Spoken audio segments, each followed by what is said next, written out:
तो दोस्तों, तो कैसे हैं आप लोग? उम्मीद करता हूँ अच्छे होंगे। मैं भी बहुत अच्छा हूँ। तो हम लोग क्लास 12th यानी कक्षा 12 का गणित पढ़ रहे हैं, जिसमें हम लोग पढ़ रहे हैं चैप्टर नंबर 4 सारणिक।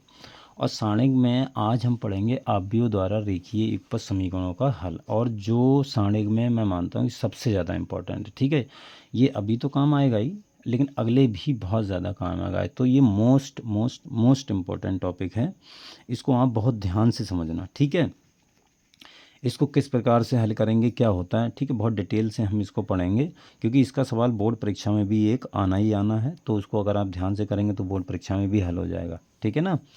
चलिए देखो ये क्या होता है, मैं इसको बताता हूँ आपको। ठीक, चलो देखो ये क्या होता है। देखो सबसे पहले मैं एक एग्जांपल ले लेता हूँ, उससे आपको समझाता हूँ। बाद में इसकी जो थ्योरी है वो मैं बता दूंगा, क्योंकि अगर वैसे थ्योरी बताने बैठ गया तो आपको हो सकता है समझ में नहीं आए। तो पहले मैं एग्जांपल से स्टार्ट करता हूँ। ठीक है, एक उदाहरण ले लेता हूँ। मैंने उदाहरण ए ले लिया। इसमें भी देखो तुमको ए इन्वर्स ही निकालना, ए इन्वर्स ही निकलवाएगा। क्वेश्चन में जो भी दिया होगा ए इन्वर्स निकलवाएगा। और वो किस प्रकार से निकलवाएगा, तुम्हें लीनियर इक्वेशन दे दी होंगे। लीनियर इक्वेशन मतलब है रैखिक समीकरण तुम्हें दिया होगा, और वहाँ से तुमको हल करवाएगा। रैखिक समीकरण क्या होती है आपको पता है। जैसे इसने मान लो दे दिया है कि 2x + 5y = 1। ठीक, ये एक रैखिक समीकरण दे दी है। इसको बोल देगा कि इसको हल करो। हल किस प्रकार से करना, तो मैं x और y के मान बताने हैं। ठीक है, लेकिन किसकी मदद है, आव्यूह की मदद से। और ये है 3x + y = 2y है। ठीक है, बराबर 7। तो ये तुम्हें दे दिया है, इसको बोल रहा है कि इसको हल करो और x और y के मान बताओ हमें आव्यूह के द्वारा। ठीक, अब आव्यूह के द्वारा जब भी हमें इस प्रकार की समीकरण के मान बताने होते हैं, हो सकता है जैसे 2x + 3y + 4z भी दे दिया हो, तो z वाला हम बाद में करेंगे, 3 वाला पहले 2 वेरिएबल वाला करते हैं। ठीक है, तो देखो जब भी आपको ऐसा दिया होगा, सबसे पहले आप मान लेंगे। तो क्या लिखेंगे, देखो आप लिखेंगे दिए हुए समीकरणों को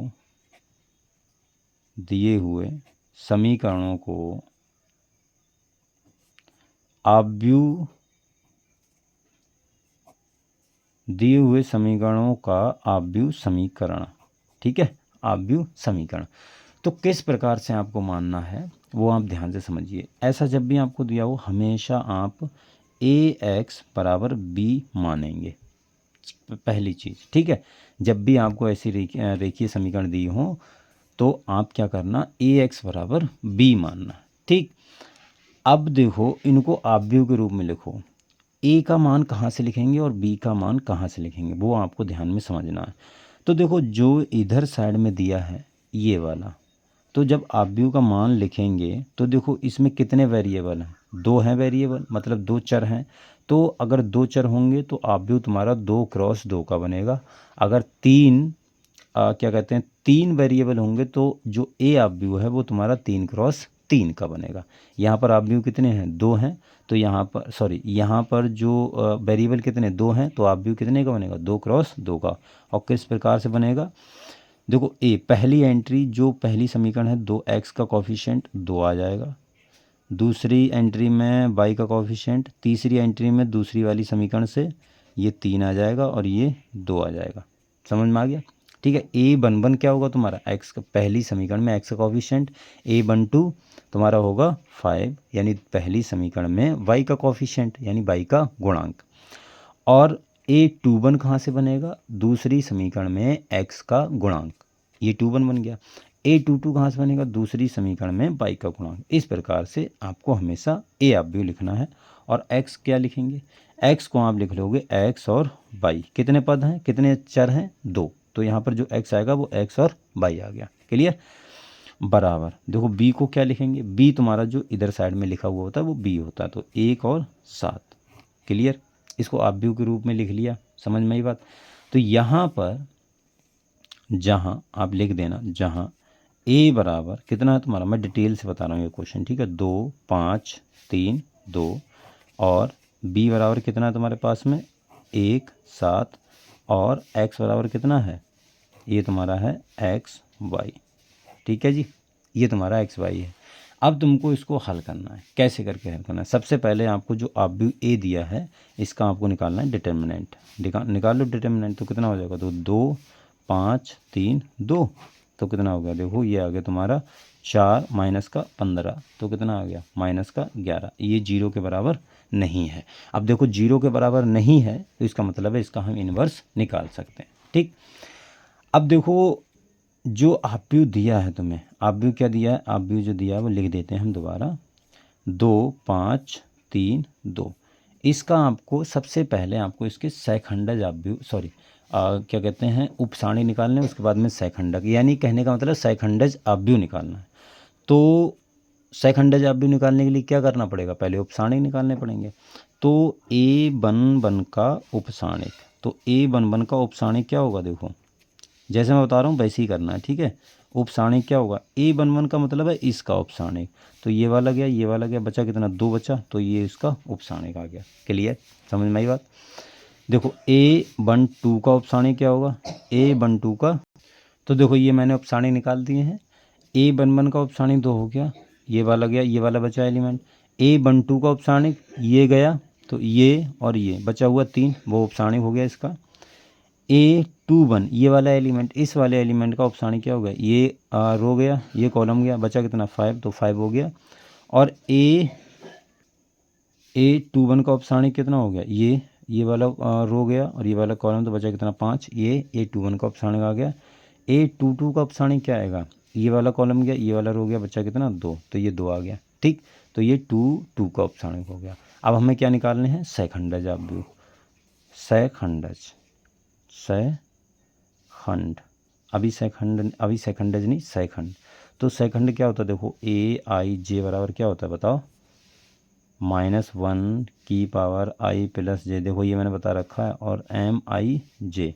ठीक है, तो यहाँ से अगर मैं a11 निकालूंगा, a11, तो -1 की पावर 1 + 1 कितना 2 हो गया, और m11 का मान कितना, यानी a11 का उपसाणिक, तो कितना 2 है, तो ये तुम्हारा 2 ही आ जाएगा। राइट, समझ में ही बात। a12 कितना आएगा, -1 की पावर 3 और 2, a मतलब m12 कितना 3 है, 3 है ये, तो ये माइनस का 3 आ गया। ठीक, a21 कितना आ गया, a21 -1 की पावर 3 और a21 यानी a21 का m21 आएगा, ये m21, तो m21 यानी a21 का उपसाणिक, तो कितना आ गया 5, तो ये माइनस का 5 हो गया। राइट, और a22 -1 की पावर 4 और मतलब 2 + 2 4 हो गई, और a22 m22 आएगा, m22 का मतलब है a22 का उपसाणिक, यानी ये 2, तो कितना आ गया, ये 2 आ गया। ये तुम्हारे पास में आ गया। अब इनको मिला के हम कैसे क्या बनाते हैं, सैखंडज आपव्यू बनाते हैं, इन्हीं को तो मिला के बनाते हैं। चलो बना लो। देखो अब देखो जो इनसे आप भी बनाएंगे उसको हमने b मान लिया, माना b बराबर ये, और इनके सबके मान रख दो। देखो मान क्या है, पहले का 2, दूसरे का -3 और तीसरे का -5 और इसका 2। ठीक, अब इसका ट्रांसपोज b का ट्रांसपोज लेते हैं, पता होगा ये क्या होता है तुम्हारा एडजॉइंट ऑफ a, ये तो सैखंडज भी होता है। इसका ट्रांसपोज जो भी ये मैट्रिक्स आता है इसका हम ट्रांसपोज लेते हैं, तो इसका ट्रांसपोज ले लो। देखो ये वाला पहली पंक्ति या पहला कॉलम बन जाएगी, तो ये पहली कॉलम बना दो, दूसरी पंक्ति दूसरा वाला कॉलम, तो -5 और 2, तो एडजॉइंट ऑफ a बराबर कितना आ गया, ये आ गया है। ठीक, अब हमें चूंकि पता है a इनवर्स बराबर क्या होता है, a इनवर्स बराबर तुम्हारे पास में होता है 1 determinant of a into adjoint of a, ये होता है। ठीक है, तो यहाँ पर मान रख दो, डिटर्मिनेंट का हमने मान रखा है -11, और एडजॉइंट का मान कितना आया हमारे पास में 2 और -5 -3 और 2। ठीक है, तो यहाँ से देखो ए इनवर्स इस प्रकार से निकलता है। अब ए इनवर्स निकाल लिया, अब हमें तो x का मान चाहिए। अब चूंकि हमारे पास जो दिया है ax बराबर b, ए इनवर्स का क्यों निकाला है अभी समझ में आएगा, क्योंकि यहाँ से अगर आप दोनों तरफ ए इनवर्स से गुणा कर दोगे, देखो दोनों तरफ आप ए इनवर्स से गुणा कर दो, हमेशा इस साइड से गुणा करना है, ध्यान रखना, हमेशा इस साइड से गुणा करना है, ये चीज़ बहुत ध्यान में रखना। अभी हम क्या करते थे इधर साइड में, ऐसा नहीं कि किधर भी साइड में गुणा कर दो, सिर्फ इस साइड से गुणा करना है, तो ये ए इनवर्स इंटू ए हो जाएगा, और एक्स वैसा ही बराबर ए इनवर्स बी, और ए इनवर्स ए या ए इनवर्स ये कितना होता है तुम्हारा आई के बराबर होता है, तो इसकी जगह पे आई की अगर मैं किसी के साथ भी गुणा करता हूँ तो वही आता, तो यहाँ पर सिर्फ और सिर्फ x आ जाएगा और ये A इनवर्स B हो गया। ठीक है, अब देखो जो A इनवर्स, इसीलिए हमने A इनवर्स निकाला, A इनवर्स की ज़रूरत यहाँ पर पड़ेगी। तो ये कितना है देखो 1/11 माइनस का, और A इनवर्स का वैल्यू जो ये है यही रखना है, ये वाली वैल्यू जो A इनवर्स की आई है वही। तो ये कितना है देखो, ये है तुम्हारा 2 -5 -3 2, और B का मान कितना है 1 और 7। ठीक, 1/, आप 11 को वैसा ही रखो, -1/11 को, और इसका आप गुणा कर दो, 2 एकम 2 गुणा हो जाएगा, क्योंकि ये 2 क्रॉस 2 का है और ये कितने का, 2 पंक्तियाँ 2 क्रॉस 1 का, तो ये वाले बराबर हैं, तो गुणा हो जाएगा आराम से, कोई दिक्कत नहीं होगी। तो देखो 2 एकम 2 और -5 सत्ते 35, और कुछ है ही नहीं, तो यही होगा, और इसका -3 एकम 3 और 7 दूनी 14। ठीक है, तो ये आ गया -1/11, और ये कितना आ गया -33/11। तो ये तुम्हारा, अब चाहे तो आप 11 का भाग भी दे सकते हो, 11 का, और ये किसके बराबर, देखो x बराबर हमने क्या माना, x बराबर हमारा चल रहा है x/y, ये वाला है, यही माना है। अगर आप इसमें 11 का भाग दोगे तो कितना आएगा, देखो माइनस का 33 बटे माइनस का 11 आ जाएगा, तो ये सिर्फ 3 आ गया, 11 3 33, और ये आ गया तुम्हारा -1। ठीक है, तो यहाँ से जो x की वैल्यू आई है वो है 3 और y की वैल्यू आई है -1, तो ये तुम्हारा आंसर हो गया। ठीक है, तो इस प्रकार से तुमको सवाल को करना है, ध्यान से समझ लेना।